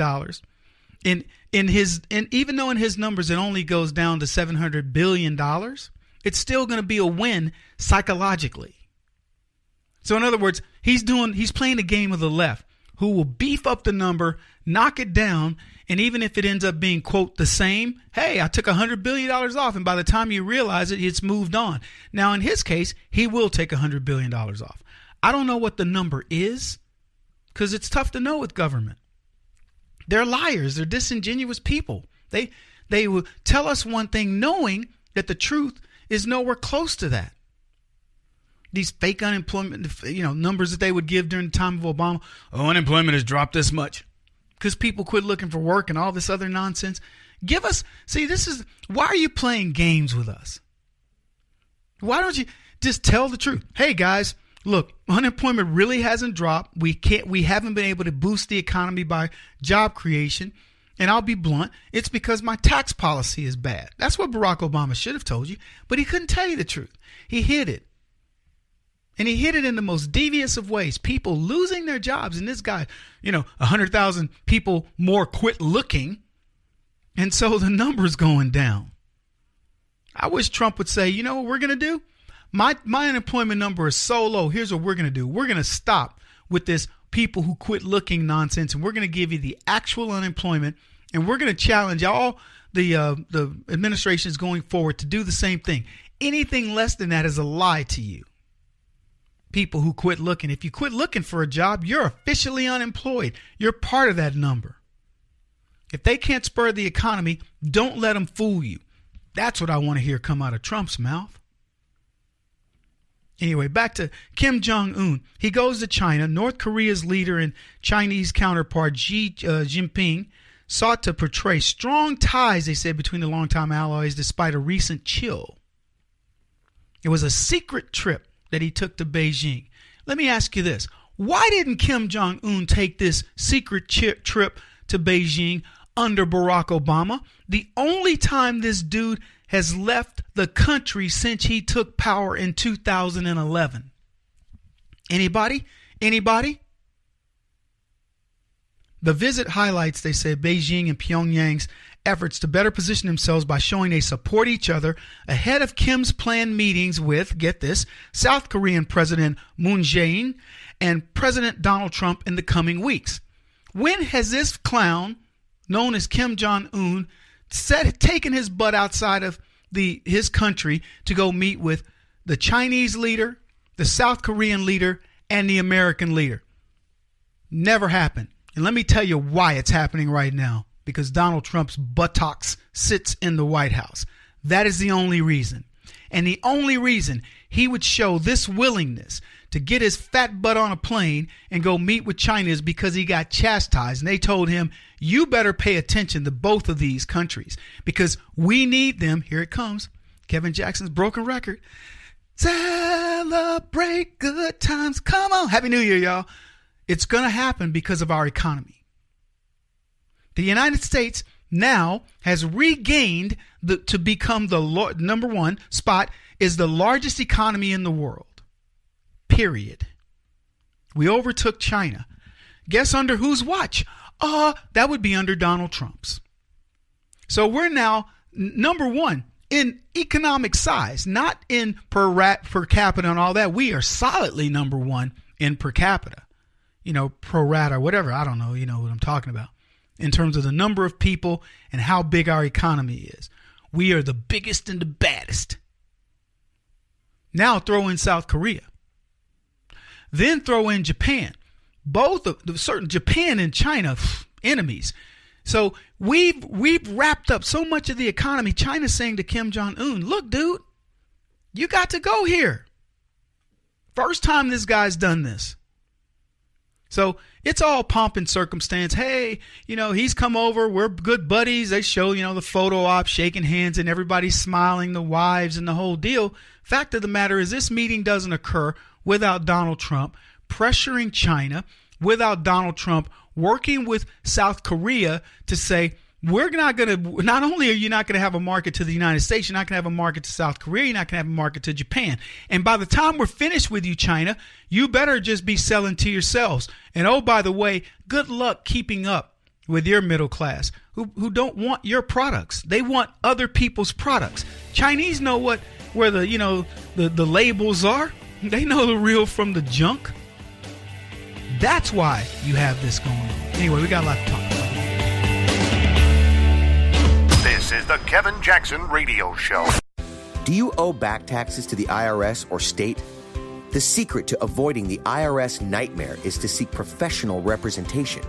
My friends at Security Tax Associates provide the most cost-effective and ethical representation in the industry while helping to avoid seizures, levies, and wage garnishments. Security Tax Associates is here to ensure that the appropriate steps are taken to permanently eliminate any possibility of future tax burdens once and for all. For a free, no-obligation consultation, contact Security Tax Associates, 844-779-4177. That's 844-779-4177. 844-779-4177 or visit them at securitytaxassociates.com.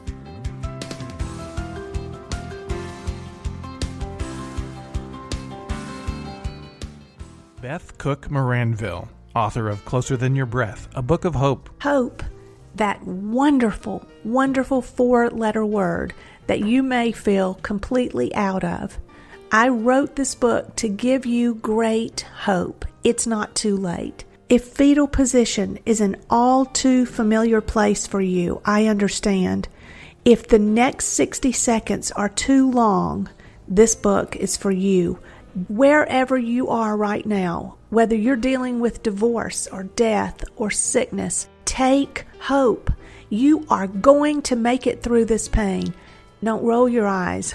I've walked this road and I know it. The best is yet to come. Closer Than Your Breath, a book of hope from author and speaker Beth Cook Moranville, can be found on Amazon.com or Kindle.com. For more information, visit closerthanyourBreath.com or on Facebook at Closer Than Your Breath.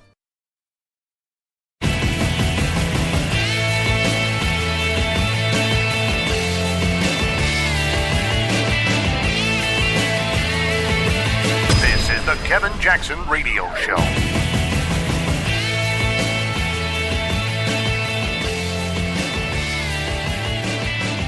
While I was out, I heard that there is not to be any more emailing or texting after work hours, or you could be fined. This came about in New York City, and I'm not surprised by this because liberals are always looking for a way to get out of something. Now, look, I understand that you have a life. I get it. I want a life too. But here's what I've learned and here's what I've taught my sons. It doesn't matter what you do for a living, there are going to be times where, and by the way, the more responsibility you have, the more likely you're going to get homework. So I would love to tell you guys, oh yeah, I decompress. After I do this show, it's done. I shut her down. No, you don't. You're constantly looking at the news, discerning the news. And if the unfortunate thing about what I do, this is the Kevin Jackson Show, by the way, KJRadio.com, 844-551-8255 if you want to call. The sad thing about what I do is you are constantly looking at the news and having to discern it because it's part of your life. It isn't like you can ignore, quote, politics. Politics, it would be like ignoring your life. You don't know what the next rule is going to apply that you go, I wasn't aware of that. For example, the California thing about these pronouns, as silly as it is, you go to California and you're like, hey, how are you doing, sir? And they stick the cuffs on you. You're like, what are you arresting me for? For saying sir to a dude who used to be a dude. Now he's a girl. He professes to be a girl and wants to be called ma'am. Okay. So arrest me for this? As crazy as it sounds, that's what's happening. One of the people that follows me on Twitter sent me a note that said something in I forget where, it was in Europe. We gave up our guns and now you can be arrested for religious persecution just by saying something like, I'm just not into Islam. You get arrested.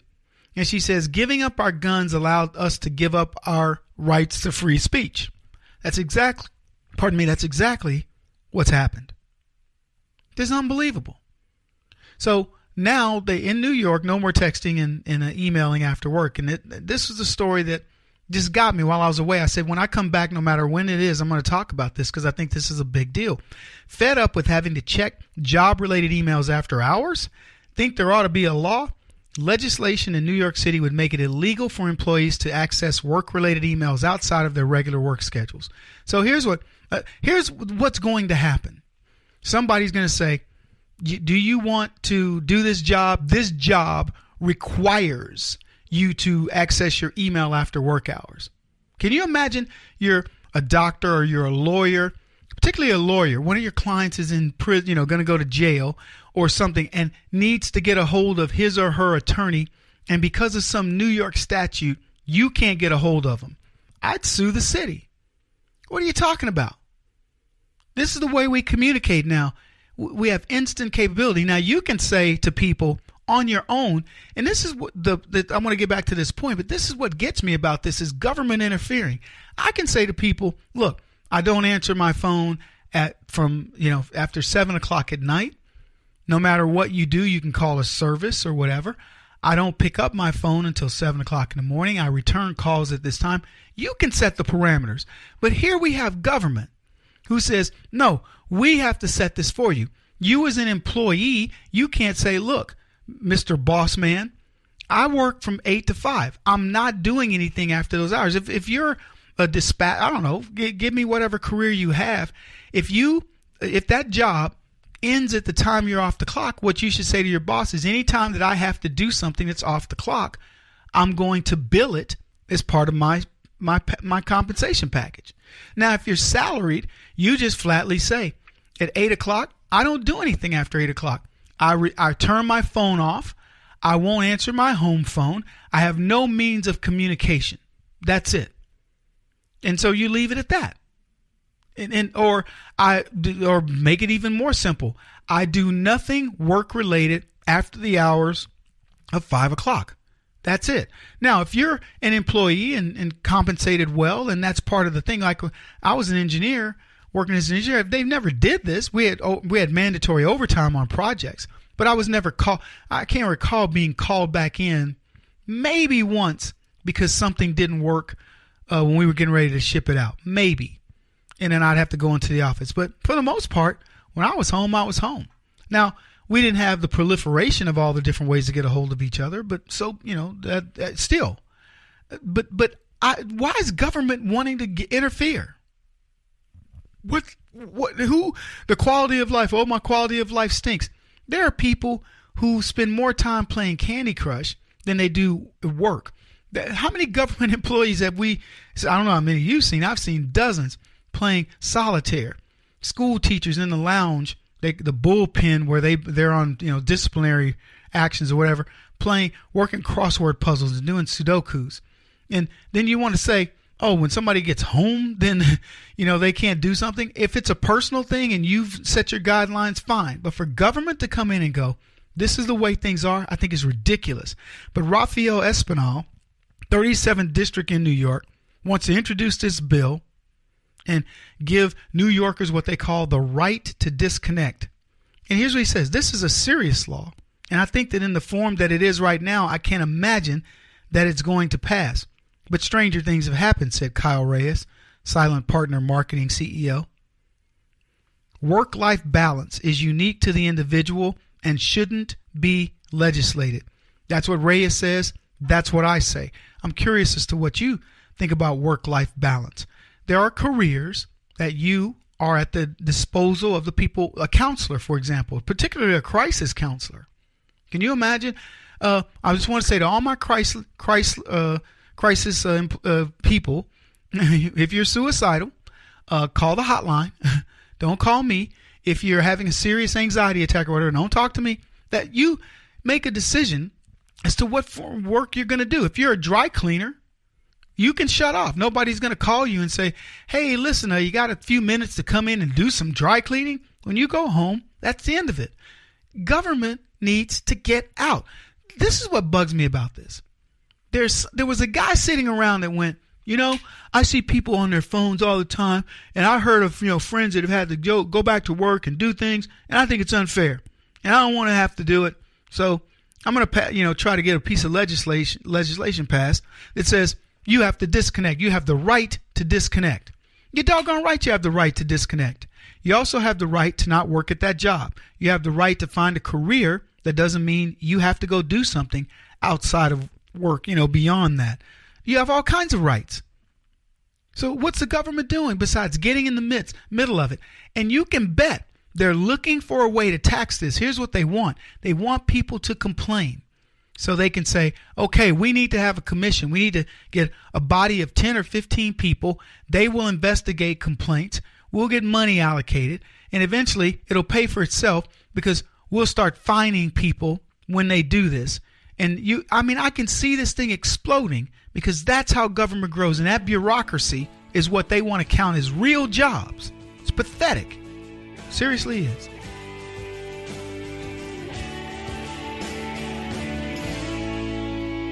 This is the Kevin Jackson Radio Show.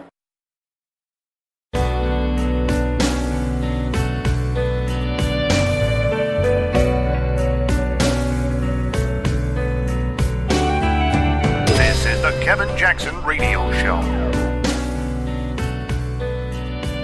All right, everybody, welcome back. I was talking about the right to disconnect.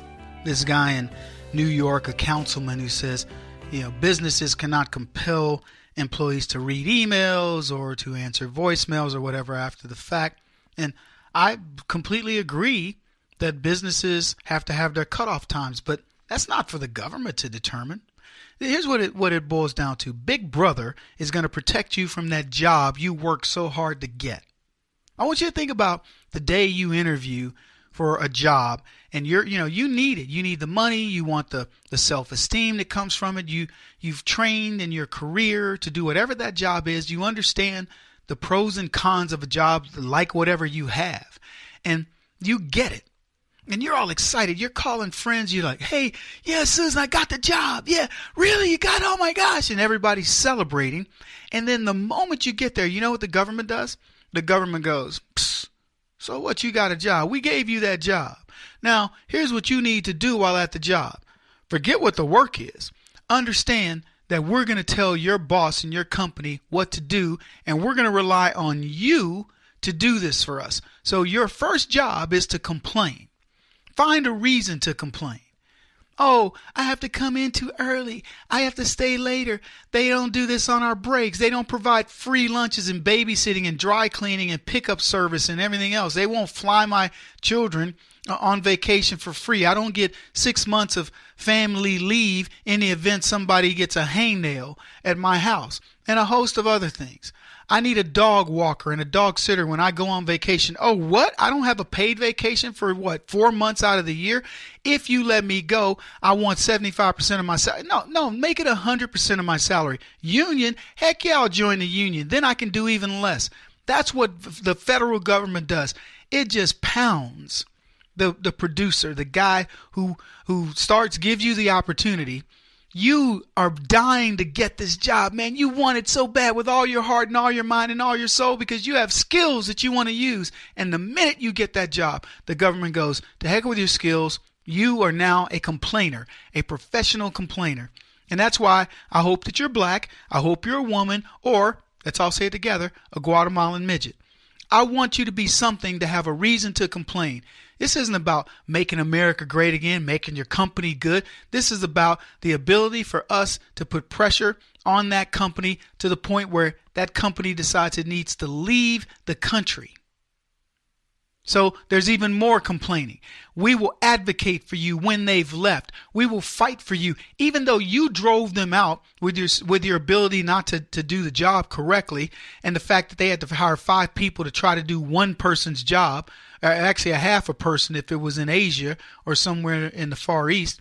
Then they wonder why they're losing money and losing revenue, losing stockholders, losing their base, losing the product domination, and so on and so forth. But that's what we're up against. But hey, Big Brother's going to protect you from all of that you create. Somehow we're going to do it. We will figure out a way to rob rich people. We will demonize them into oblivion until they finally capitulate and understand they're going to lose even when they think they're winning. And Donald Trump says, I want to break up all that. And they go, oh, he's in cahoots with the Russians. It's really funny how President Donald Trump is in cahoots with the Russians. He's expelled 60 Russian intelligence operatives from the U.S., 48 from their embassy, 12 from the UN. He's demanded that their consulate in Seattle be shut. 14 EU countries and Ukraine have also announced expulsion of the Russians. And I believe the UK got rid of 23 Russians last week. Now, let's just concentrate on America. The guy who's in cahoots, Putin's puppet, blah, blah, blah, has just taken a massive step towards Russia and saying, you're not going to be doing these things. You can't go around poisoning people, poisoning their families, and doing all these shenanigans with impunity. So we're going to penalize you. We're going to input and do more sanctions, and we're going to keep you out of the U.S. markets. We're going to make you so dependent upon oil and gas and vodka and caviar. That's all you're going to be exporting. We're going to do it differently. But he's in bed with Russian. He's a puppet of Russian, a tool of the man, a guy who shows every single day that his foreign policy of screw you and the horse you rode in on, America's number one. We will try our best to be number one, but we challenge you to go for it. That's his foreign policy. That's the foreign policy you have. I don't know if you've paid attention, but when you have a kid and your kid is in an event, your foreign policy is, my kid is who I'm going to cheer for. I hope my kid wins. And congratulations for your child getting second. Oh, but if your child happens to win, I'm happy for you. But don't misunderstand me. I'm still wanting my kid to win, to beat yours. You can be second all day. I'll congratulate you. The minute you get first, I'm going to be on my kid going, don't worry about it, champ. We're going to get out there and do it again. My kid's going to be gunning for you. Just the way it is. Your foreign policy is identical to Donald Trump's common sense foreign policy that says America comes first, but Russia, go for it. Try to beat us. I never looked at the other competitors in a race or something, or, playing football and said, oh, those little suckers out there trying to beat my kid. Man, I can't stand them kids. They suck. No, I know what they're there for. They're not there to cheer my kid. Go, little Jackson. You can do it. They're trying to dethrone that little black dude. They want him out of there. And I don't look at those parents and go, oh, look at you. You brought your kids. This isn't about your kids. This is about us cheering on mine. And how dare you bring your children to my son's event? Kevin, they're in the same grade. Put them in another sport. Said no parent ever. They're cheering for their kids. I'm cheering for my kids. And I'm not mad at them and they're not mad at me. Why can't that work in the real world where we cheer for America and Russia cheers for Russia? But if we happen to win, I ain't mad at them. Russians probably, let me put it this way, they probably export more caviar than we do. I'm not mad at them. They may make more different vodkas than we do. I don't know. But if they do, I'm not mad. You know, go do your thing, guys. That's our foreign policy. The census. Just touch on that real quick because we're running out of time. So I was on TV arguing about the census. We know what the ploy is. California to get more votes. They're losing votes. But what's funny to me is how easily you see this coming, right? You know what's going on here. California it wants to legalize illegal voters, count them in the census so they can stop losing congressmen. That's it. California's electoral number is the biggest. It's the largest state, most populous state. If it continues the way that it's going, it won't be. Good, solid people who love California, liberals, are finally going, you know what? This is untenable. We're getting taxed into oblivion. Jobs are leaving. Opportunity is leaving. I'm going to tell you something. There's a housing bubble that's going to hit California. I don't know when it's going to happen, but don't be caught with your pants down because it's going to hit and it's not going to be fun when that hits. That housing bubble, you can't sustain that when you have no positive producing people coming in. When you're letting your country your state being invaded by illegals who bring nothing to the party and who are relying on the goodness of people who just want to hang in there, man. They think it's going to turn around. There are leftists. Look, what was this? Los Alamitos has said, we're not going into this sanctuary city. It was I think it's in Orange County. They go, we're fighting against our own state. Here's what I think should happen. Donald Trump should send the National Guard in, arrest Jerry Brown and all the legislators in California and say, look, we're not tolerating you thwarting American law. It will no longer be tolerated. If we're going to have a constitutional crisis, let's do it the right way. Jerry Brown and that ilk are not doing a service to America, to their constituents, and they're certainly not helping the rest of America as they fight common sense legislation. Things that are already on the books. And why do we let them get away with it? Let me tell you, if the shoe were on the other foot and the left didn't like what the governor of California was doing, if he were cracking down on illegal immigration or whatever, or if he took this stance and they were opposite, they would be calling for his head, and rightfully so. I'm calling metaphorically for the head of Governor Jerry Brown, Moonbeam, because he knows what's right. And he's doing it that doesn't even matter. Right versus wrong, I want you to understand, does not compute for leftists. They have one thing that they think about, and that is they want to win. It really is just about winning, keeping us off foot, or off kilter, I should say. So citizenship should absolutely is the only thing that we care about in the census. I don't care how many. I mean, if you want to have illegals there and you're not going to do anything about it, I can't say anything about that. But if you think they're going to count in the census, you must be out of your mind. In California, we must probably need to recount everything these clowns do and make sure there's somebody there that represents conservatives when they count the census. Kevin Jackson on the Black Sphere Radio Network. Do you owe back taxes to the IRS or state? The secret to avoiding the IRS nightmare is to seek professional representation. My friends at Security Tax Associates provide the most cost-effective and ethical representation in the industry while helping to avoid seizures, levies, and wage garnishments. Security Tax Associates is here to ensure that the appropriate steps are taken to permanently eliminate any possibility of future tax burdens once and for all. For a free, no-obligation consultation, contact Security Tax Associates, 844-779-4177. That's 844-779-4177.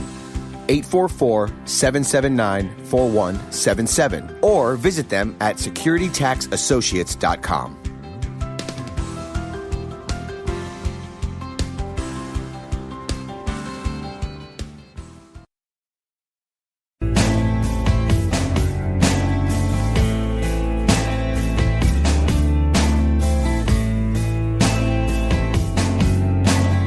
Putting an end to identity politics. This is the Kevin Jackson Radio Show. Thanks very much, Mr. Chairman. It's my understanding that under federal law, fugitives cannot legally purchase or possess guns.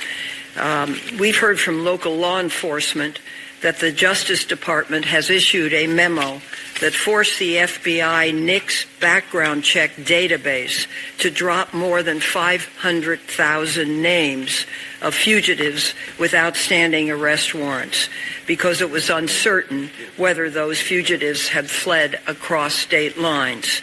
Mr. Bowditch, can you describe why this determination was made by the Justice Department? Yes, ma'am.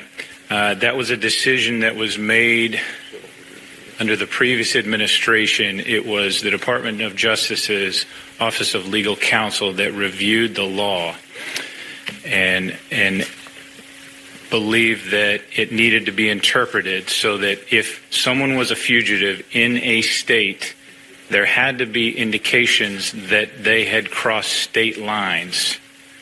Otherwise, they were not known to be a fugitive under the law and the way it was interpreted. That was Dianne Feinstein, rather. I was thinking Barbara Boxer. Dianne Feinstein finding out that Barack Obama released 500,000 people illegally. But it gets worse than that. We were talking about the census, and Michelle Malkin wrote a piece back in 2010 about how Barack Obama politicized the U.S. census drive, and he used Karl Rove to do a public service announcement that said essentially on video, please answer the 10 easy questions. They're almost the same ones Madison helped write for the first census back in 1790. If you don't join the census bandwagon, James Madison will have lost. Well, Michelle Malkin writes this piece that is absolutely stunning in its condemnation of what Barack Obama did. Now, remember this. In 2010, America was in triage over jobs that had been lost, and we were still losing. But Barack Obama was losing jobs. He couldn't turn the economy around, and along comes the census. And instead of just using the census in a nonpartisan, non-political way and just saying, we're going to count the number of Americans, he decided to make it his special interest wish list. So here's what Malkin writes. She says, for the record, I have no beef with the constitutional mandate. I complied by filling out my census form and sending it back with American in the blank for race and ethnicity to register my opposition to governmental racial classifications. I did the same thing. I don't answer black, white, whatever. Obviously, I'm not white. Well, I'm 21% white, so I could technically answer white. But I answer American. I always write it in, American.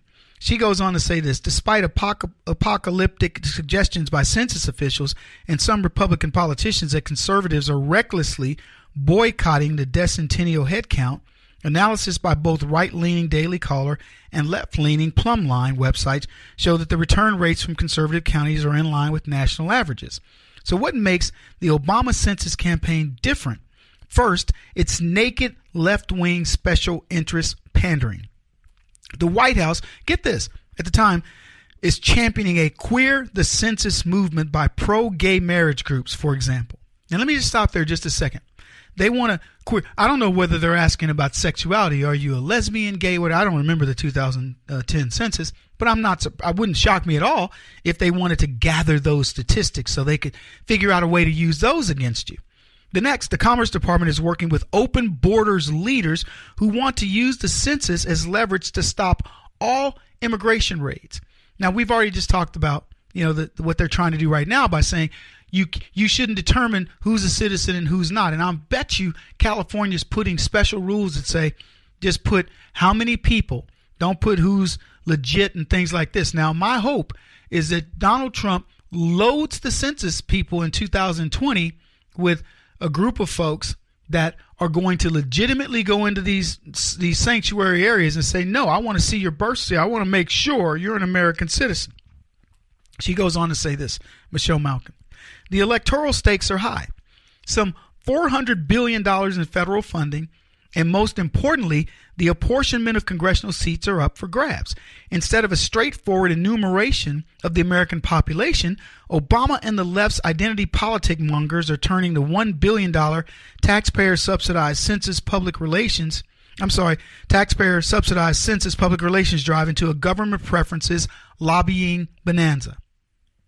Now, I'm going to stop there for just a second. We've spent $1 billion in order to be told that, there's a gay thing. All these different things that Barack Obama was pushing, they put it into the agenda, but it gets far worse.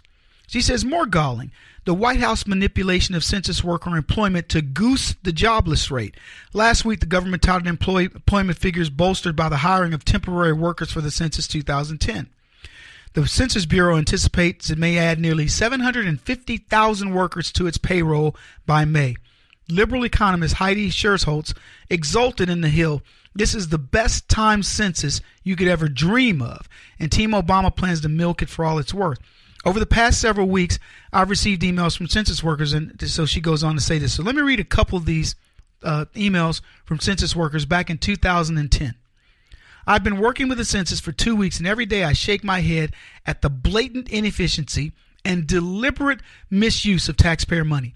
Specifically, we've been doing enumeration for those who do not have a home, the homeless in shelters, soup kitchens, and in targeted non-sheltered outdoor locations such as parks, subway stations, etc.